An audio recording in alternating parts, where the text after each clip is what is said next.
ಇನ್ನು ಪೊಲೀಸರ ಮೇಲೆ ಕಲ್ಲು ತೂರಾಟವನ್ನ ಮಾಡಿದ್ದು ರೈತರಲ್ಲ. ರೈತರು ಯಾರೂ ಸಹ ಪೊಲೀಸರ ಮೇಲೆ ಕಲ್ಲು ತೂರಾಟವನ್ನ ನಡೆಸಿಲ್ಲ. ಹತ್ತರಗೆಯಲ್ಲಿ ರೈತ ಮುಖಂಡ ಚುನ್ನಪ್ಪ ಪೂಜಾರಿ ಹೇಳಿಕೆಯನ್ನ ಕೊಟ್ಟಿದ್ದಾರೆ. ರೈತರು ಯಾರೂ ಕೂಡ ಪೊಲೀಸರ ಮೇಲೆ ಕಲ್ಲು ತೂರಾಟವನ್ನ ಮಾಡಿಲ್ಲ ಅಂತ ಹೇಳಿಬಿಟ್ಟು ಹತ್ತರಗೆಯಲ್ಲಿ ರೈತ ಮುಖಂಡರಾದಂತಹ ಚುನ್ನಪ್ಪ ಪೂಜಾರಿ ಹೇಳಿಕೆಯನ್ನ ಕೊಟ್ಟಿದ್ದಾರೆ. ಪೊಲೀಸರ ಮೇಲೆ ಕಲ್ಲು ತೂರಾಟವನ್ನ ಕಿಡಿಗೇಡಿಗಳು ನಡೆಸಿದ್ದಾರೆ, ಪತ್ತೆ ಹಚ್ಚಬೇಕು ಅಂತ ಹೇಳಿಬಿಟ್ಟು ಮೇಲೆ ಕ್ರಮವನ್ನ ಕೈಗೊಳ್ಳುವಂತೆ ಪೊಲೀಸರಿಗೆ ಹೇಳಲಾಗಿದೆ. ಈಗ ಆಲ್ರೆಡಿ ಪ್ರತಿಭಟನೆಯನ್ನ ಸ್ಥಗಿತಗೊಳಿಸಿದ್ದೇವೆ ಅಂತ ಹೇಳಿಬಿಟ್ಟು ರೈತ ಮುಖಂಡ ಹೇಳಿದ್ದಾರೆ. ಹತ್ತರಗಿ ರಾಷ್ಟ್ರೀಯ ಹೆದ್ದಾರಿ ಬಂದ್ ಕೈಬಿಟ್ಟಿದ್ದಾರೆ ರೈತರು.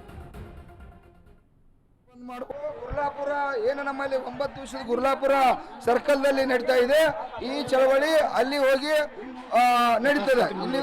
ಇಲ್ಲಿ ಪ್ರತಿಭಟನೆಯನ್ನ ಇವತ್ತೀಗ ಸ್ಥಗಿತಗೊಳಿಸ್ತಕ್ಕಂಥದಕ್ಕೆ ನಾನೇ ಆದೇಶ ಮಾಡಿ ರೈತರನ್ನ ಕರೆದು ನಾನೇ ಇಲ್ಲಿ ಜಾಗಕ್ಕೆ ಬಂದು ನಾವೇ ಕೂಡ ಚಳವಳಿಯನ್ನು ವಾಪಸ್ ತಕೋರಿ, ಇವೆಲ್ಲ ಗುರ್ಲಾಪುರಕ್ಕೆ ಬರ್ರಿ, ಇವತ್ತು ಬರ್ರಿ, ನಾಳೆ ಬರ್ರಿ ಅಂತ ಕರೆ ಕೊಟ್ಟಿದೀವಿ.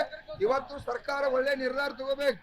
ಏನಾದ್ರು ತಗೋದೇ ಹೋದ್ರೆ ನಾವು ನಾಳೆ ಮಧ್ಯಾಹ್ನ 2 ಗಂಟೆಕ ಒಂದು ಮಹತ್ವವಾದ ನಿರ್ಧಾರವನ್ನ ರಾಜ್ಯನು ಬಂದ್ ಮಾಡಬಹುದು, ರಾಷ್ಟ್ರೀಯ ಹೆದ್ದಾರಿಯನ್ನು ಬಂದ್ ಮಾಡಬಹುದು. ಎಲ್ಲಾ ನಿರ್ಧಾರಗಳನ್ನ ನಾಳೆ ತಗೋತಾ ಇದ್ದೀವಿ. ಸರ್ಕಾರ ಕೈ ಮುಗಿದು ಕಾಲು ಬಿದ್ದದೇನಂದ್ರೆ ಇವತ್ತು ನಮ್ಮ ತಲೆಬಾಗೈತೆ ಅಂದ್ರೆ ನಾವು ಗೌರವ ಕೊಡ್ತಕ್ಕಂಥವ್ರು.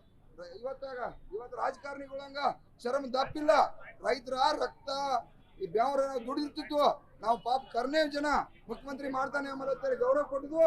ಈ ಮುಖ್ಯಮಂತ್ರಿ ಅವರ ಯಾವತ್ತೂ ಈ ಜನ ಆಂದೋಲನ ಆಗಾಕ್ ಬಿಡ್ಬೇಡ್ರಿ, ಇದರಿಂದ ನಿಮಗ ತೊಂದರೆ ಐತಿ.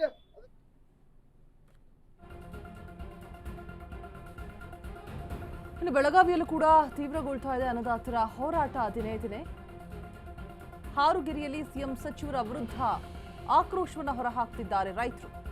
ಸಿಎಂ ಸಚಿವರ ಭಾವಚಿತ್ರಕ್ಕೆ ಚಪ್ಪಲಿ ಹಾರ ಹಾಕಿ ಆಕ್ರೋಶವನ್ನು ಹೊರಹಾಕ್ತಾ ಇದ್ದಾರೆ. ರಾಯಭಾಗ ತಾಲೂಕಿನ ಹಾರುಗಿರಿಯಲ್ಲಿ ಪ್ರೊಟೆಸ್ಟ್ ಮಾಡಲಾಗ್ತಾ ಇದೆ. ಬೆಳಗಾವಿಯಲ್ಲಿ ತೀವ್ರಗೊಳ್ತಾ ಇದೆ ದಿನೇ ದಿನೇ ರೈತರ ಹೋರಾಟ. ಸಿಎಂ ಮತ್ತೆ ಸಚಿವರ ವಿರುದ್ಧ ಆಕ್ರೋಶ ಹೊರಹಾಕ್ತಿದ್ದಾರೆ. ಸಿಎಂ ಸಚಿವರ ಭಾವಚಿತ್ರಕ್ಕೆ ಚಪ್ಪಲಿ ಹಾರವನ್ನ ಹಾಕಿ ಕಿಡಿಕಾರ್ತಾ ಇದ್ದಾರೆ. ರಾಯಭಾಗ ತಾಲೂಕಿನ ಹಾರುಗಿರಿಯಲ್ಲಿ ಆಗ್ತಾ ಇರುವಂತಹ ಪ್ರೊಟೆಸ್ಟ್ ಇದು. 3,500 ರೂಪಾಯಿ ನಿಗದಿ ಮಾಡಿ ಕಬ್ಬಿಗೆ ಅಂತ ಹೇಳ್ಬಿಟ್ಟು, ಬಟ್ ಆಗ್ತಾ ಇಲ್ಲ. 3,100 ರೂಪಾಯಿಗೆ ಬಂದು ನಿಂತಿದೆ.